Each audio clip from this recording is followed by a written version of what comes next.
Hello, YouTube world. This is Teri Joyedian, adventurer and lightworker, making sure this is functioning. Today I'm going to be sharing my intuitive report that I got, I think it's 2 weeks ago now. It's a past life crossing between me and my fiance. I'll be listening to an MP3 of it. And for those of you who happen to be watching this live, you can ask questions. Awesome. And hopefully I will be able to see them. But feel free to ask questions anytime. Looks like I have a live chat here. Let's test it. Ta-da. Yep. Okay, so feel free to type there into the chat. It looks like there's a slight delay. Oh, there's Brian. Yay! That is my fiance, Brian, who's just making sure everything is going well. Thank you, Brian. And he is the one that I got this report with. So let me talk a little bit about what the Akasha is, and we'll make sure it's playing. The Akasha is not something tangible. It's access from a deeper level of mind, and it's a record of anything that's been said, done, thought, whatever. It's a universal library, basically like universal consciousness. So what you're going to hear in the beginning is a conductor and reporter team.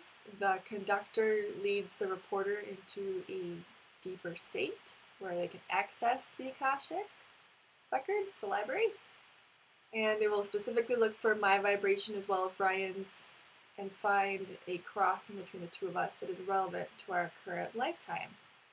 So here we go. Let's see how this sounds.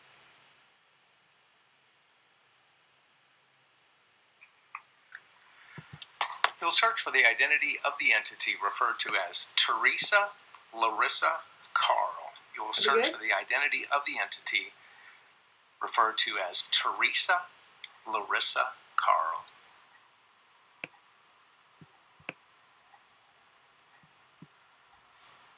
I'm understanding my full name. You will search for a significant crossing of paths between this one referred to as Teresa Larissa Carl and that one referred to as Brian Daniel Early. Good. Yay! All right. You'll search for a significant crossing of paths between this one referred to as Teresa Larissa Carl and that one referred to as Brian Daniel Early, E-A-R-L-E-Y, and you will relate that significant crossing of paths for these two entities.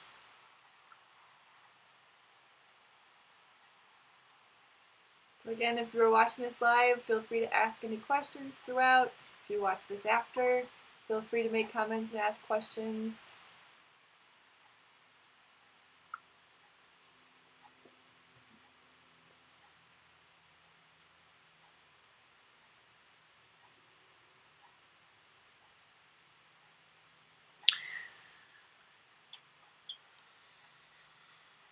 There's a slight pause here as she's accessing. We see the intersecting of these two entities to have produced a considerable amount of mutual understanding and mutual respect. We see for these ones, for this reason, to have continued to ensure that they cross one another's paths and ensure that they stay intertwined with one another in an attempt to create support and a vehicle for self-understanding and self-transformation to occur. We see these ones interacting prior to incarnations within the inner levels of mind, making decisions and setting specific conditions for life, ensuring that they have opportunities to transcend and transform.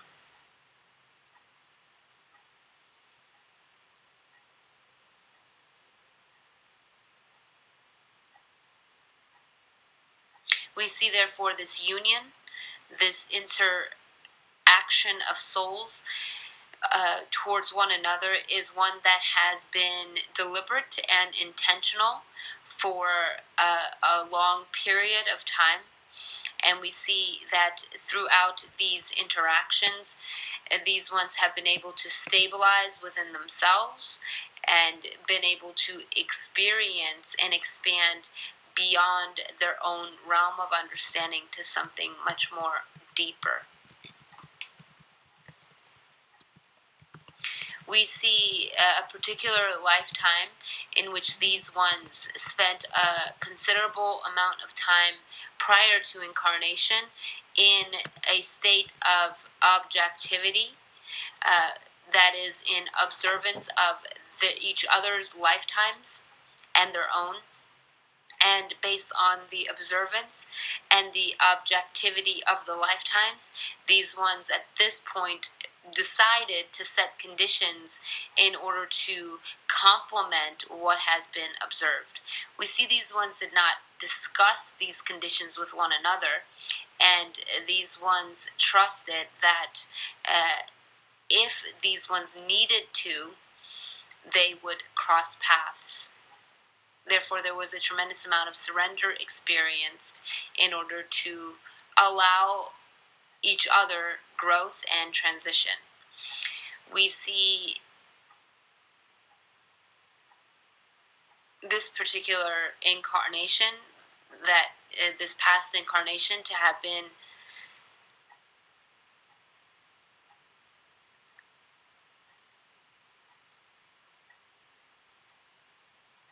in the land area of what is now known as Australia.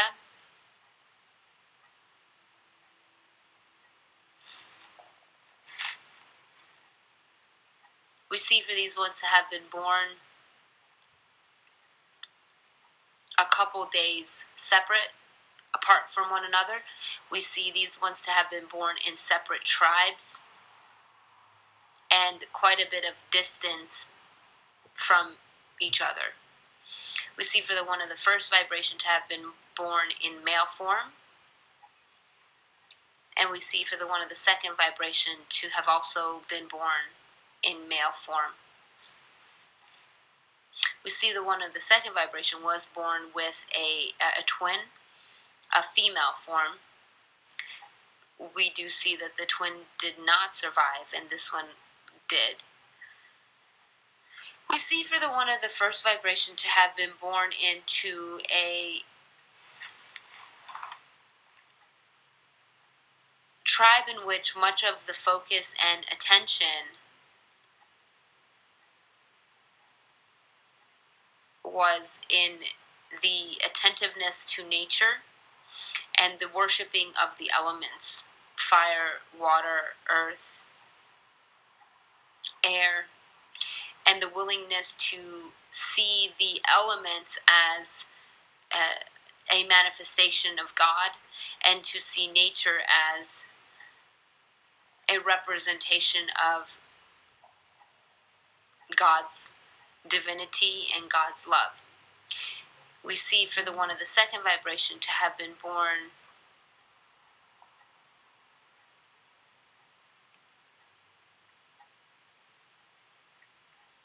into a tribe of individuals in which much of the focus was in expansion and progress.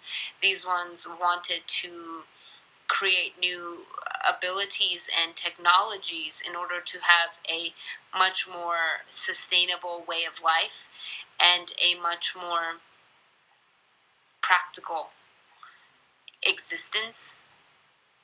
Therefore, these ones had experiences that were drastically different from one another, as the focus was different. We see, although these ones had different experiences in terms of their physical interactions, these ones did experience similarities in the internal landscape of themselves. We see for the one of the first vibration, for this one to have been extremely quick-witted and to have had a tremendously strong will. And we see this was noticed by the elders within the tribe fairly early on. And we see that this one was chosen as one who would be a protector of the tribe, specifically because this particular tribe was mostly focused on the worship and the understanding of God, that there were times where the attention was not so much placed upon the physical, and therefore the elders needed individuals trustworthy enough to protect the worship and the sacred grounds. We see for one of the second vibration,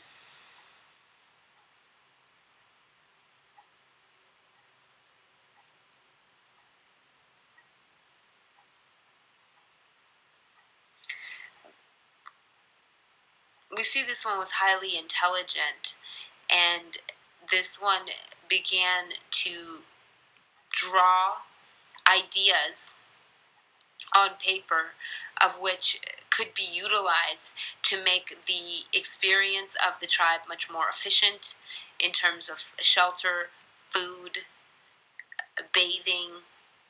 And we see that this one would draw extensive drawings that were highly elaborate, and was able to interact with other tribe members and enlist them in helping build and bring to life some of these ideas.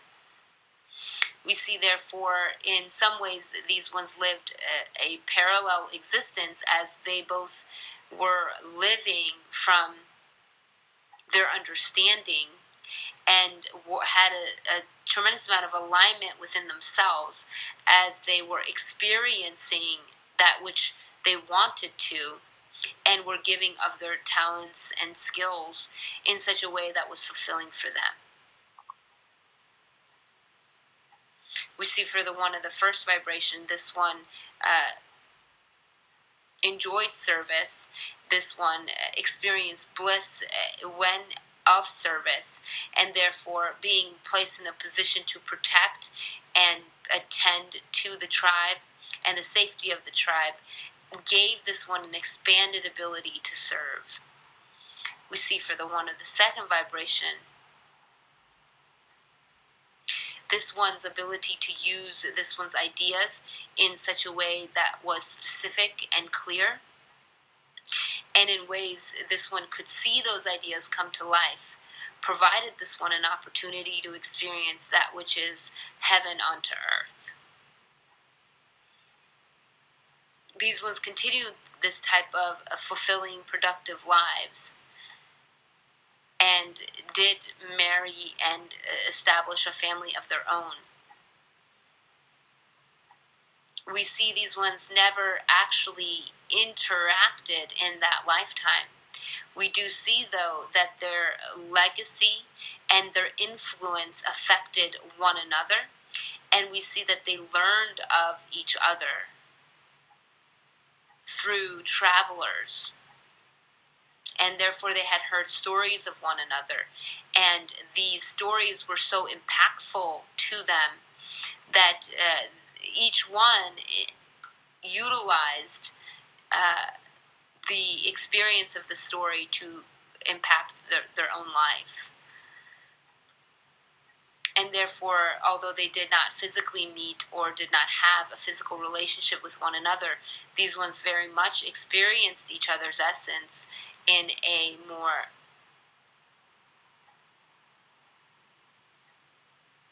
holographic way.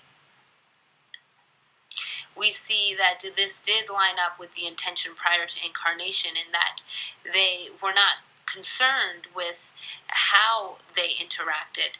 They were more concerned that they could reach and fulfill their own potential and their dharma for the lifetime, and the learning that needed to come with it. We see, therefore, the best way that they could do this is in this type of distant influence. We see that which they placed into motion did cause tremendous transition, transformation, and betterment for the individuals within those tribes and for generations after. We see in this way both felt accomplished and fulfilled at the end of the lifetime.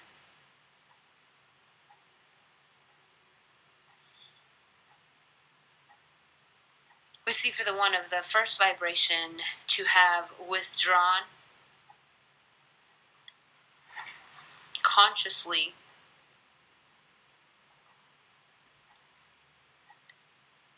at the age of 120. We see this one was able to focus the attention on the element of fire and release the attention from the body. We see this one was known as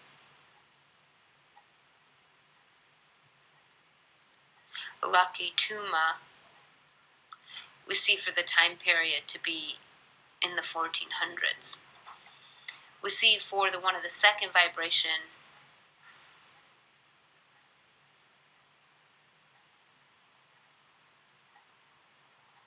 we see this one was poisoned by a insect, and we see that this affected the blood and the overall health of the body.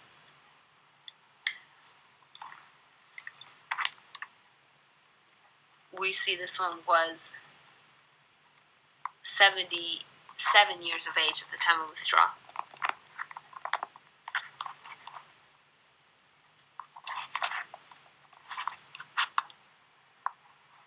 See for this one to have been known as Jakitum.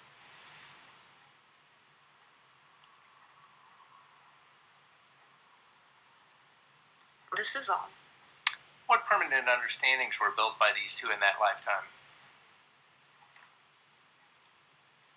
So for the one of the first vibration, it was the ability to have expanded awareness, acute perception, and clairaudience. We see for the one of the second vibration,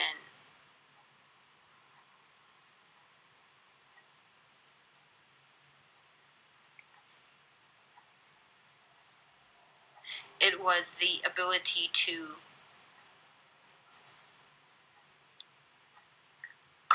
create and experience greater efficiency in the thinking process,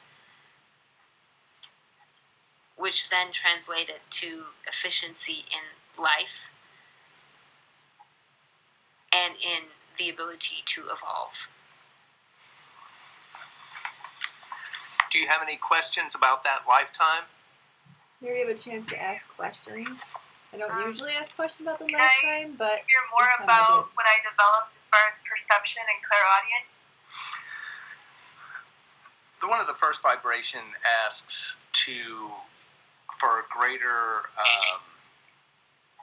clarity and explanation of the abilities that she developed in clairaudience.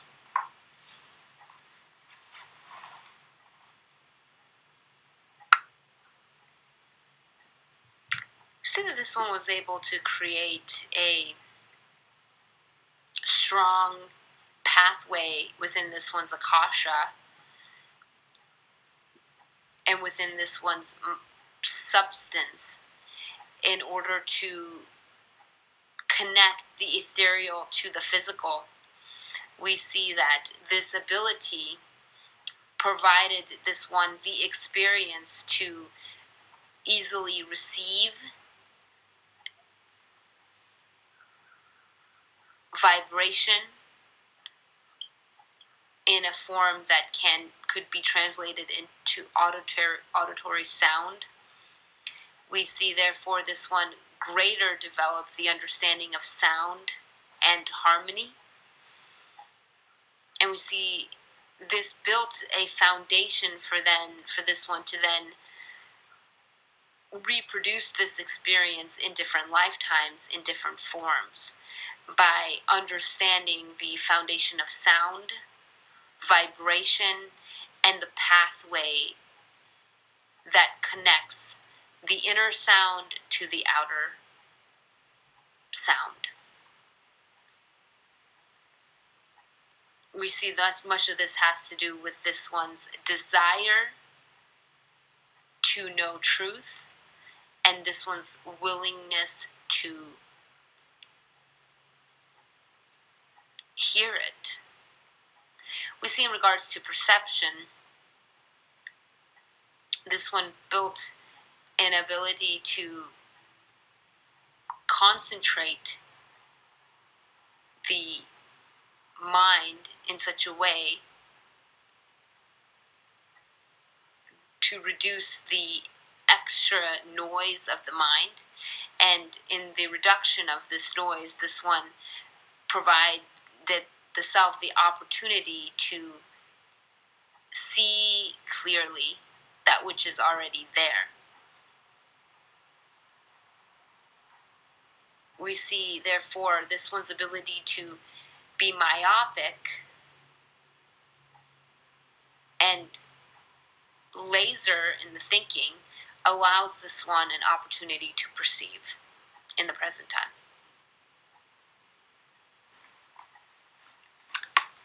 Any other questions about that lifetime? No. Very well. What is the significance of that lifetime to the present lifetime for these two entities? Those are questions they always ask. You see, there's a tremendous amount of evolution that is being experienced by these ones due to the interactions that they are providing one another.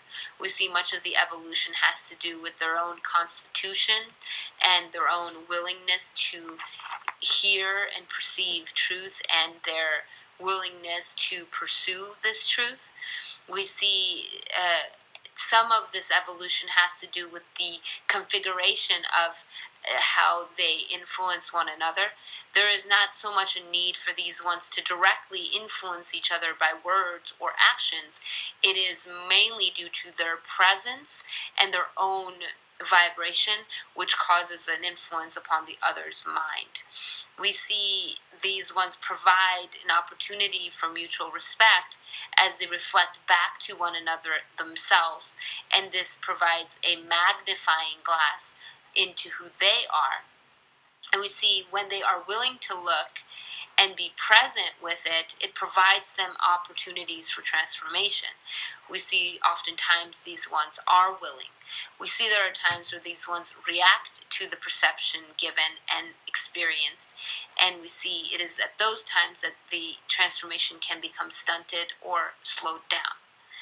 We see that in the present time, these ones are benefiting from one another's understandings in such a way that they are not necessarily consciously choosing to benefit or aware that there is a benefit. However, these ones are been given greater support and stability due to the understanding of the other, and therefore are benefiting from it. We see, although this is beneficial and is assisting in their evolution and their overall betterment, we also see there is a need for these ones to consciously choose to interact with the understandings of the other so that they can build these understandings on their own and create a greater independence within themselves. We see there's a need for the one of the second vibration to be more direct with the one of the first vibration. We see that there are oftentimes the one of the second vibration will forfeit this one's own thinking or desire to adhere or to fulfill the desire of the one of the first vibration. We see, although there is benefit here as this one is learning about sacred service and surrender, it would aid this one to also be willing to learn about self-respect by being willing to share this one's desire in such a way where this one listens to the self enough to clarify it. Oftentimes this one feels that this one can go either way and therefore doesn't feel that there is a specific desire that this one has. We see that this is not all the way accurate, and by being willing to concentrate the mind upon what this one desires and communicating this, it could aid the one of the first vibration as well. We see for the one of the first vibration,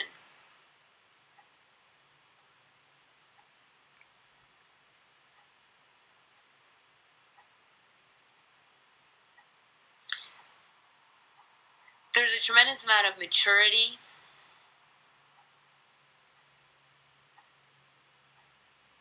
and a willingness to strive to become the most productive aspect of the self. We do see that this one needs to recognize this maturity and the willingness present. We see there is a need for the one of the first vibration to also be willing to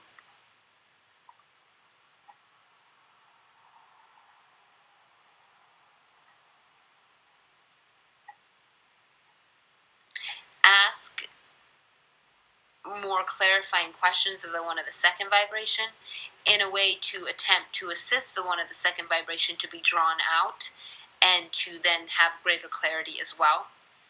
We see there are times where the one of the second vibration has direct perceptions in regards to the one of the first vibration, and we see there are times where the one of the first vibration has direct perception in regards to the one of the second vibration. Although these ones are not always willing to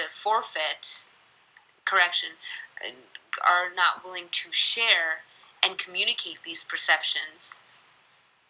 And we see this has to do with a certain level of fear of hurting the other one. We see there's a need for these ones to release this and be willing to communicate that which they perceive with the intention of becoming more whole and experiencing greater and greater levels of fulfillment. We see when they are willing to do so, their combined energies is magnetic and produces a great amount of power and transformation as well as manifestation. These ones together have a tremendous amount of manifestation power, so long as they're willing to stay honest about themselves and about themselves in relation to the other.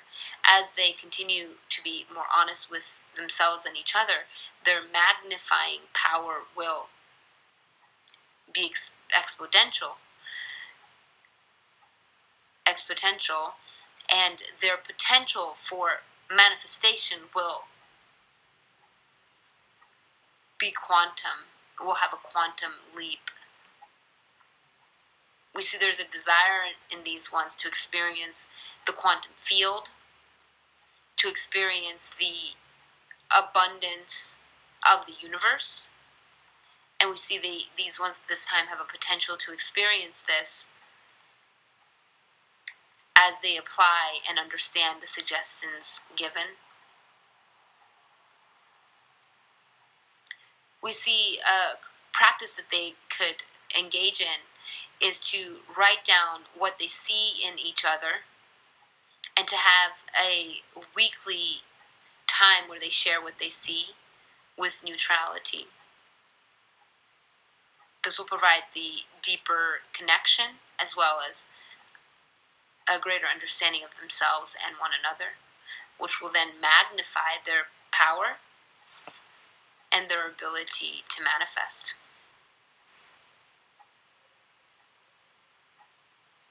We see a tremendous amount of true foundational work that has been done by these ones, and that these ones have laid the groundwork in order to experience the next layer and a greater reality, and to experience the true nature of reality, which is ultimately bliss, fulfillment, and peace. This is all. So now there is an opportunity for me to ask questions outside of the lifetime. All right, question time. And it's already been about 27 minutes. So if you What need a break, is just the come back and watch cause later. of 18 minutes left. Brian's night terrors, like waking up and sleep acting, sleep talking? He's not completely awake, he's acting out his dream, and suggestions for those. What is the cause for Brian's, one of the second vibrations, night terrors, bad dreams, and what can be done to understand these and to heal these for maximum soul growth and spiritual development? On a mental scale, this has to do with unresolved thinking processes and a need to organize the thinking. We see there is much vata that is present in this one, and there is a tremendous amount of thinking and mental energy that is expended by this one throughout the day, although this one does not necessarily come to a resolution or a completion of this thought, and therefore it spills into the dream state as an attempt for the subconscious mind to process and assimilate what is being experienced. We see in order to cause a greater peace within the mind and within the sleep state, it would aid this one to ensure this one is writing down the thoughts, and through the writing process, organizing the thinking in a way that makes sense to this one. We suggest writing for 10 minutes at night and 10 minutes in the morning, and while writing, to ask questions in the writing so this one can clarify what this one thinks and why. There are often times that this one thinks things and has assumptions, although this one does not know why. And the not knowing leaves a question in the mind that then the mind tries to answer through the subconscious state. As this one puts more attention in trying to answer these questions and processing some of the thinking, this one will then be able to create greater clarity, and this one will download those thoughts in such a way that at night there will be less noise, and therefore there will be a greater clarity as well.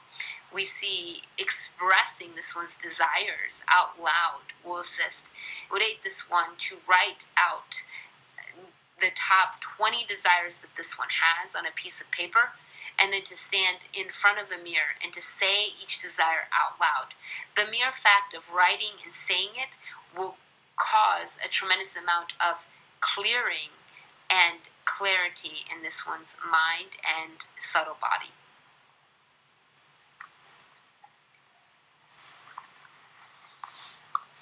Okay, next question. Is there a ghost or entity attached to either me or Brian or the house, and suggestions for that?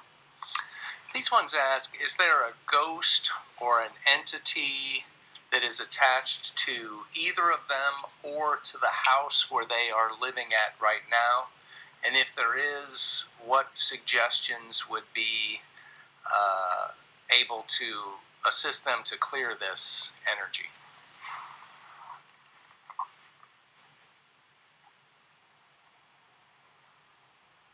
We do see an entity present in these one's field. It is not that this entity is necessarily attached to one or the other, or the actual house. We do see that there are certain vibrations that these ones get into, and certain thinking processes in which it becomes a breathing ground for this entity to enter. This particular entity feeds off of this energetic pattern and needs it to stay in that field and in that plane. We see oftentimes it happens when these ones become fearful or doubtful of themselves or each other or life in general. We see that this can be easily remedied by intentionally choosing to up the vibration of the environment by the utilization of specifically chanting, the utilization of saging the space and their auric field, and them spending time in front of an open flame. All of these practices will clear this space.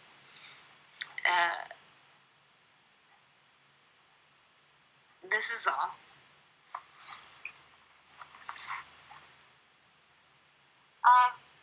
What is the cause of Leia, our dog, peeing in the side of the house, and suggestions? What is the cause of Leah, their dog? Is that the name? Leah? Leia. Okay. What is the cause of their dog Leia peeing on the side of their house? And what? Inside the house. Inside the house? Yeah. Peeing inside the house. And suggestions on how this can be stopped, and understanding of what is the cause.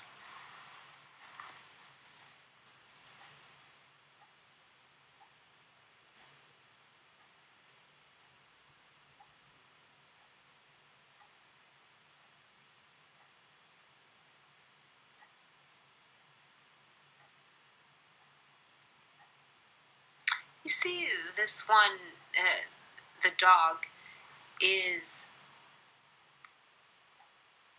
affected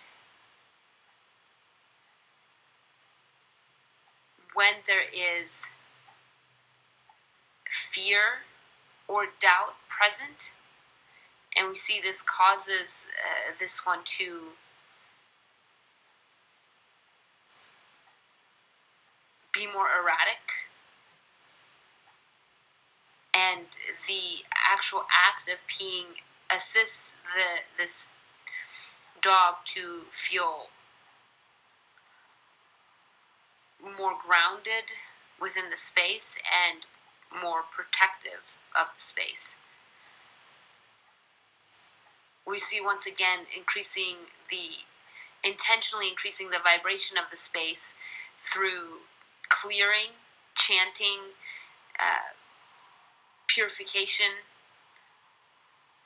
of the space with sage will reduce this type of vibration that sometimes occurs, and then from there it will change the habit that has been created by the dog in the present time. It is not that there is always fear, although at this point the dog has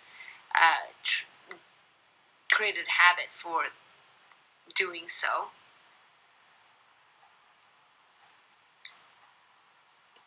And therefore, what can be done upon the owner's part is to send strong messages, verbal and visual, that where these ones expect the dog to pee, and the reward and punishment for each condition, and then to follow through with that so that this habit can change as well.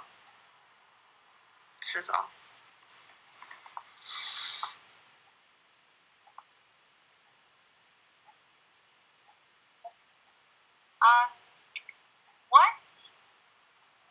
What was the cause of me disrupting Rudy's radio frequency when I walked into the Bolingbroke School of Metaphysics, and is there anything I can do with that? I'm actually going to skip that part because I did not ask permission to share that. So I'm going to go a little bit further.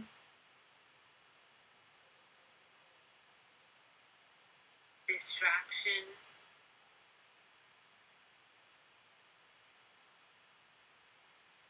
failure,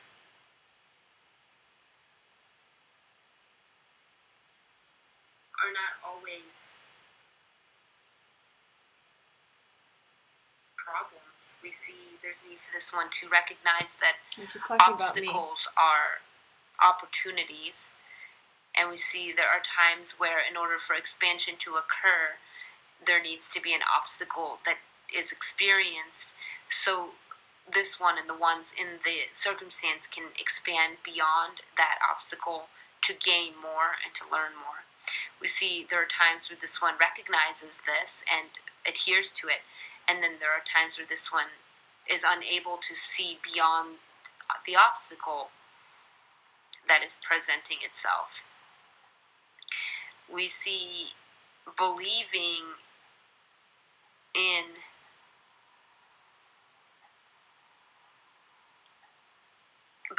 an understanding of miracles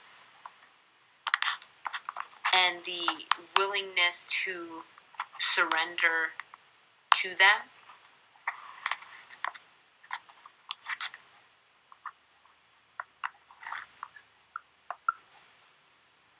Is a need for this one at the present time.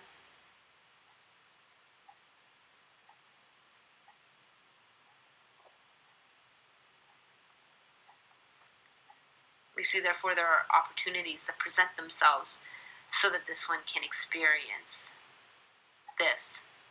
To recognize that one action and one thought can create a domino effect and can produce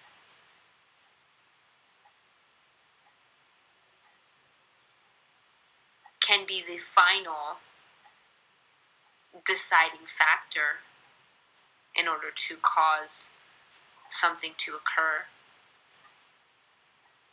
or not occur. We see that the recognition of the connectivity of all actions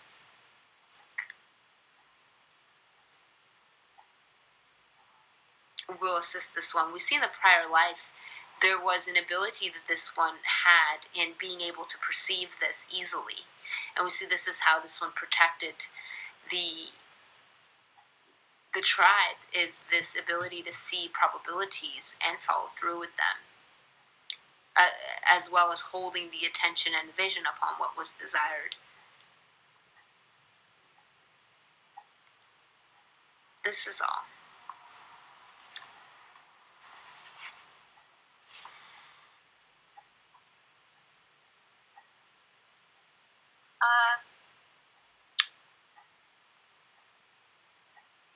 Last question. What did I gain from walking the Camino or learn? Walking the Camino. Okay. Interesting. One of the first vibration asks, what did I learn while walking the Camino?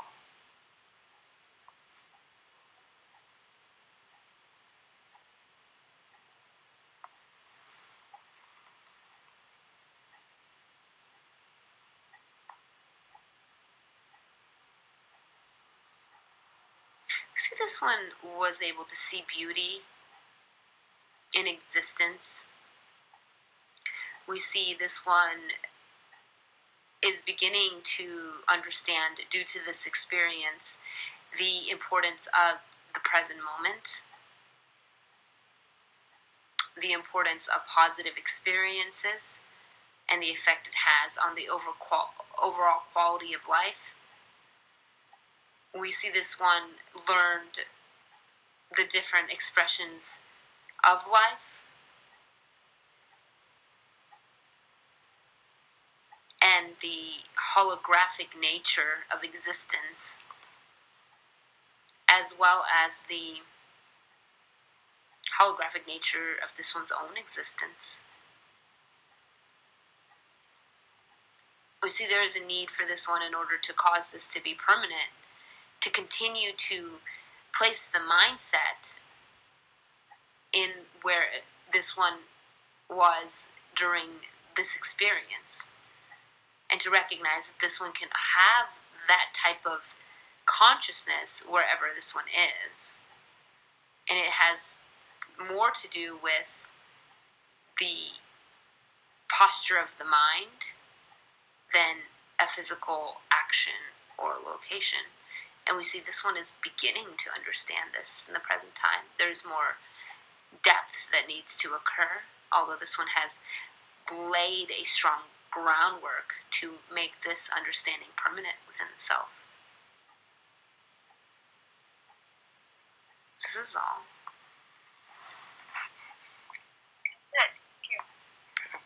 Any further suggestions for these entities' soul growth and spiritual development?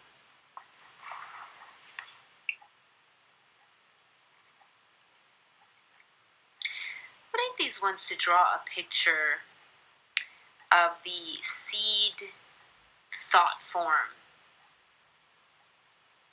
for their life together, what that looks like, feels like, and to honor this as this is what they can be cultivating within themselves and each other through their partnership and through their love. And to recognize that that seed can bear many fruits so long as it is whole and complete. This is all. Very well. Relax and be. Okay, so at this point, that's the end of the recording. At this point, the conductor slowly brings the reporter back to the 7th level of mind, which is the conscious level of mind that I'm using to speak with you right now. And I'm going to end it here because that's long. But again, feel free to pop in and out of this recording. There's universal truth in there, so there are things that are going to resonate with you most likely, especially if you were attracted to this video. That is my 14th or 15th report that I've received. I'm a little bit of an intuitive report junkie, and I have a dream to be able to access the Akasha myself. So I'm very passionate about it.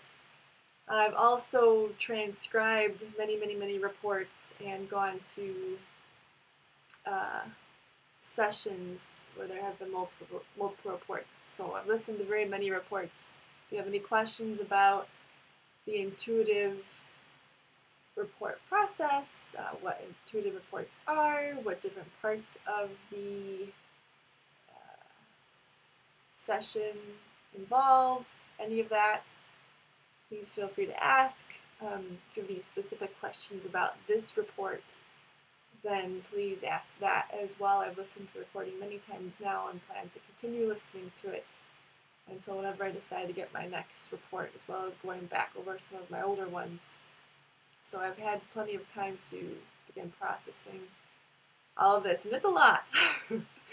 So I'd love to share with you if you have any questions, any comments. I love those too. And if you would like more information about the School of Metaphysics, you can ask me that as well.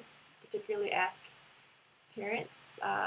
He's still in the school, still working with the school, and could easily share anything about that you'd like to know. That's the School of Metaphysics with the center in Windyville, Missouri. And the two that I received the report from used to be teachers of mine when I was in the School of Metaphysics, Golbahar and Brian. So if you have any questions about them, I can share about that as well. And that's it. So thank you for joining us either live or after to see the recording. And have a wonderful rest of your day. I'll probably be on again on YouTube in 3 days or so, and I'll be popping in and out of Facebook as well. I do want to get a dream video in, talk about some dreams I've been having. That will probably be on my Teri Carl YouTube channel. But if you have any questions about dreams or anything, please ask. We love to be of service to you. Much love and many blessings to you all. Bye now.